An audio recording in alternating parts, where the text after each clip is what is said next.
Hi everyone, this is my second video on adventures in vlogging in the field. When I first started to do this, I wanted to go ahead and do a camcorder. So I'd gotten it was kind of a cheap camcorder and it doesn't do a lot. It'll do some videos and it's supposedly fairly good in the dark, but uh, it's really got its limitations. And actually, it's shooting the video right now that you're looking at. So you can tell it's not too bad, and the microphone's picking me up pretty good. Here I'm taking some pictures with my camcorder. Um, as you can see, I'm attempting to get some distance shots, and so I'm just messing around with it. I did have audio files for this project uh, with using the Rhodes mic, but I have not added those to this. What I'm using right now is the voiceover uh, mechanism here.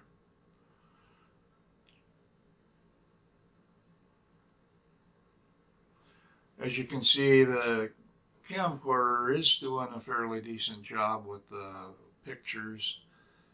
But if you compare these videos with the very last video on this, uh, the last clip on this video, I think that one, which was I used my GoPro camera, actually seems a little crisper, a little more clear. Maybe it's in my imagination, but I'm thinking that actually is a little better. So I can use my camcorder, especially for still shots, and we'll be seeing a few still shots coming up here.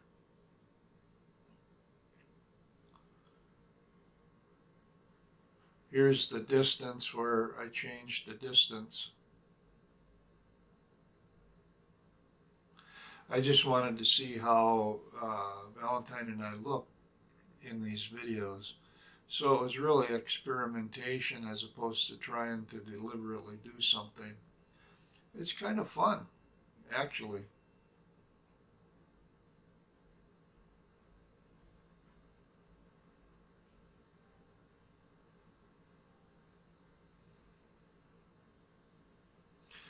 But obviously there's a bunch of cutting and pasting to do. This was the zoom feature on the camcorder. Now the 9 Black, the GoPro camera, also has a zoom feature, uh, but I've never used that.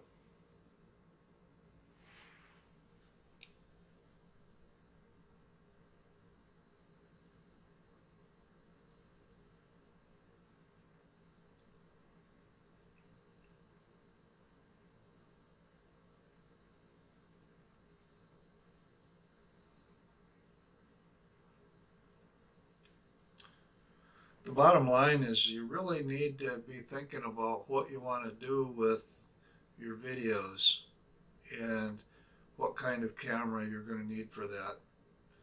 I've only had a desktop camera, and so I was limited to just kind of sitting at the desk doing my videos, and that's going to be fine for a lot of them. But this outside filming is really becoming more important to me. As it looks like it's kind of creative and something that I'd really like to do.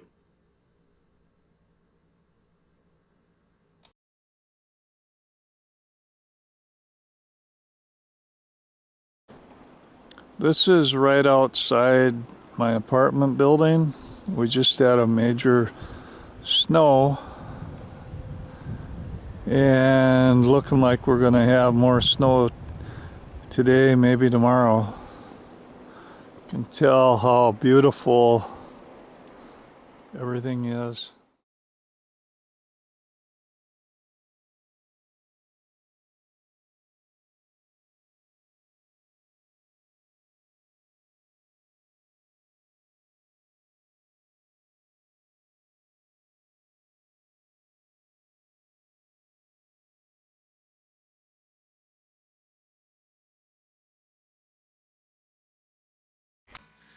But one of the things that I noted that I learned about this stuff is batteries. Batteries go dead when you're doing quality video. You got big files, and batteries are always going to be a problem. Always going to be a problem. Another thing is if you have a quality video, quality pictures, big files, it's going to just clog up your computers. It's gonna now.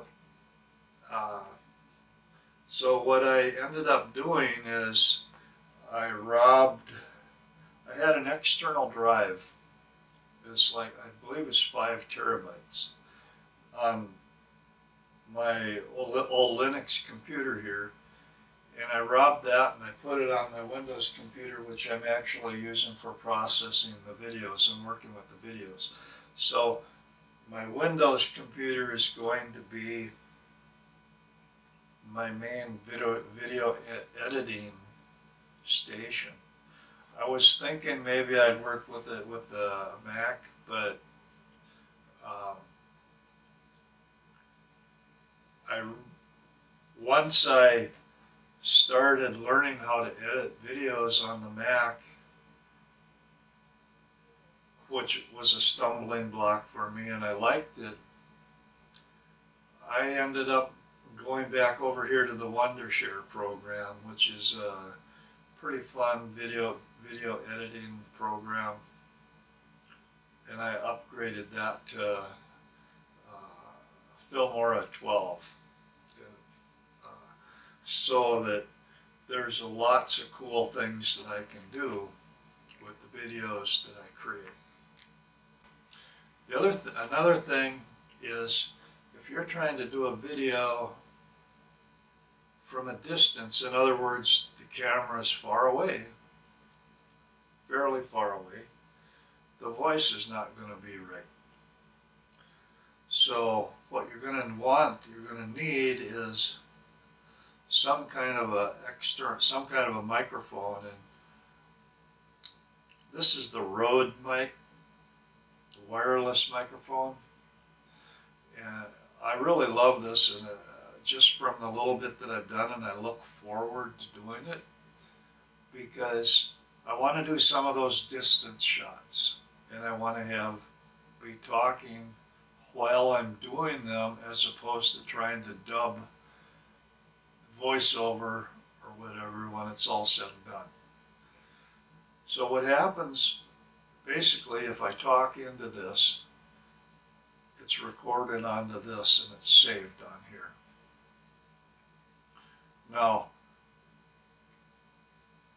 you could have this plugged into some certain cameras, and it would plug it right in as a microphone to the cameras, but I don't have any cameras it can plug into. So what I've got to do is I go ahead, I'll do the voice on this, then I've got to match the voice with the video later on in the editing process.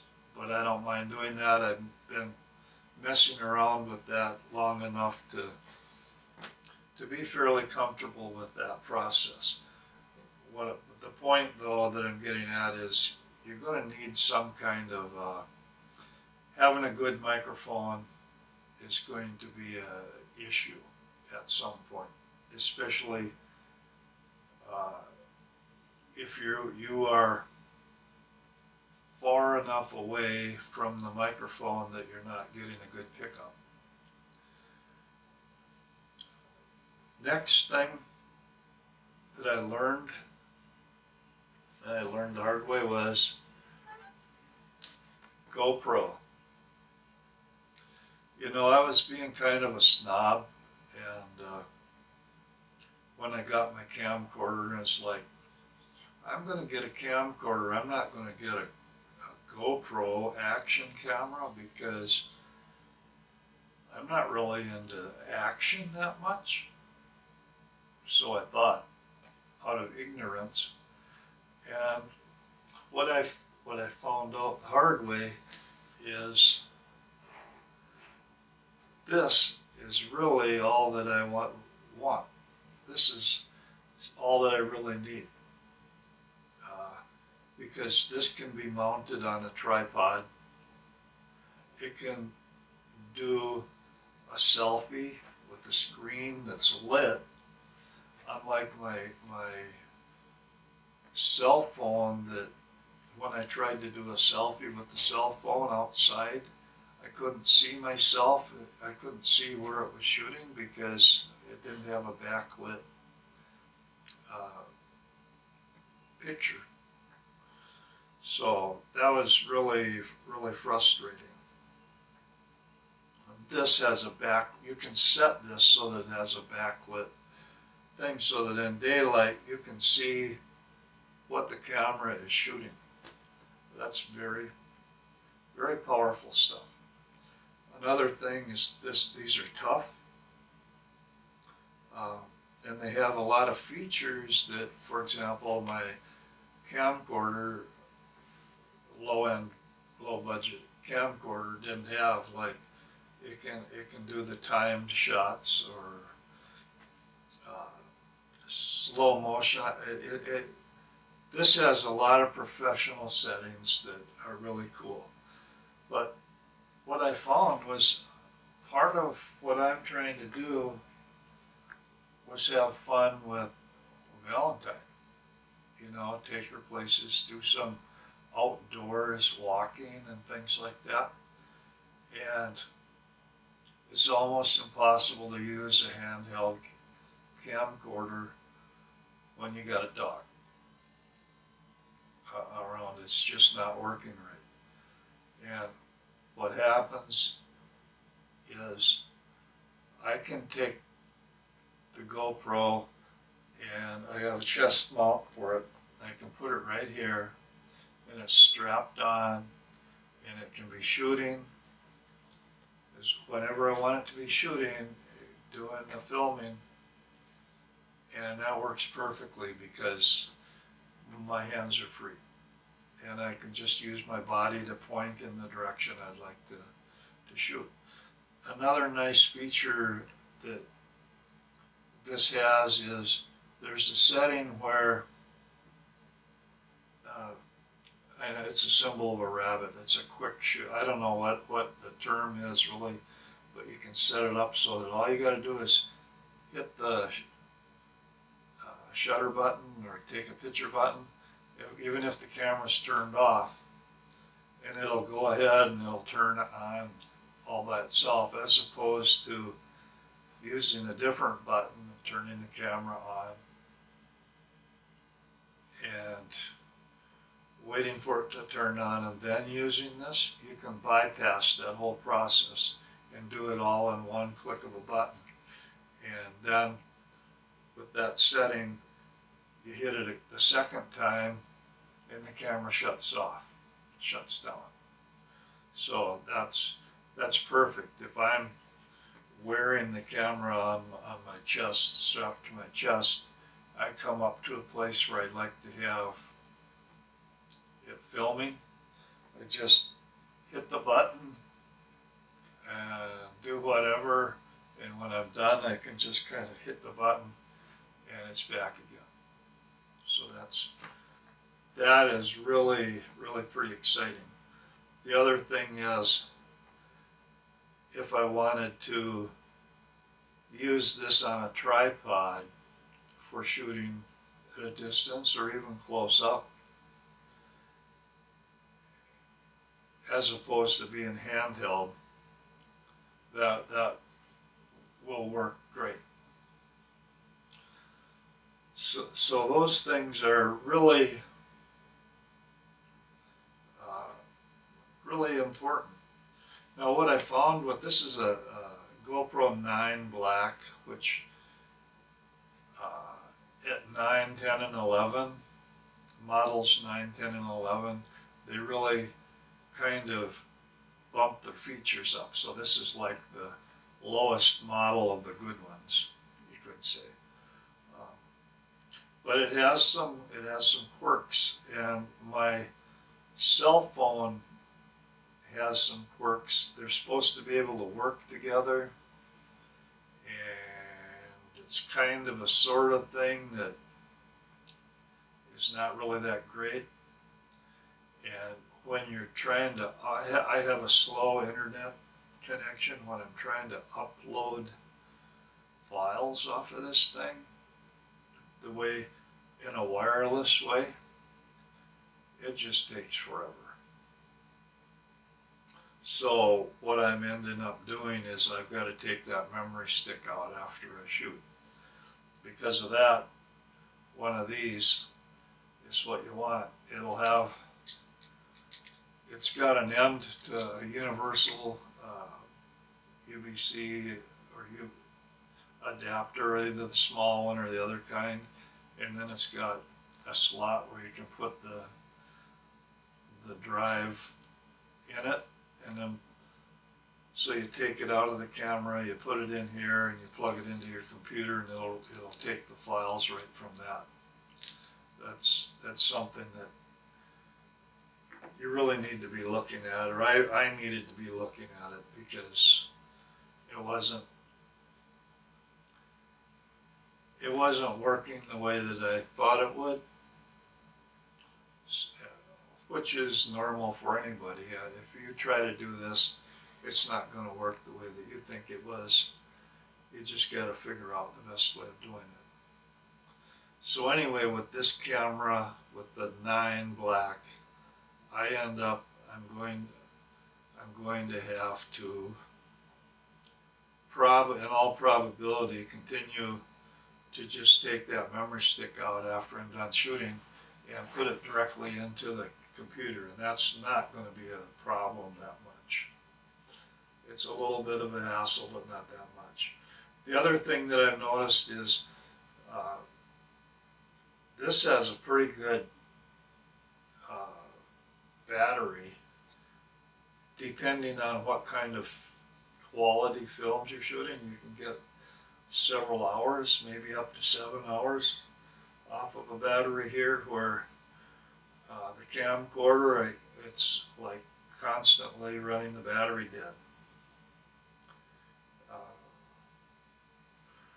And so what I ended up doing, I've got some spare batteries, and if I go out to the farm out in the country or whatever, I can go ahead, charge up those spare batteries, throw them in the car with me, and I'm good to go. When a battery goes down and I don't have the electricity to charge them up, I just grab one of the other batteries and do it. It's the first day of January, New Year's Day, and it's in the morning. Valentine and I are out for our early morning walk, and I thought this is a perfect time to just kind of wish everybody Happy New Year's.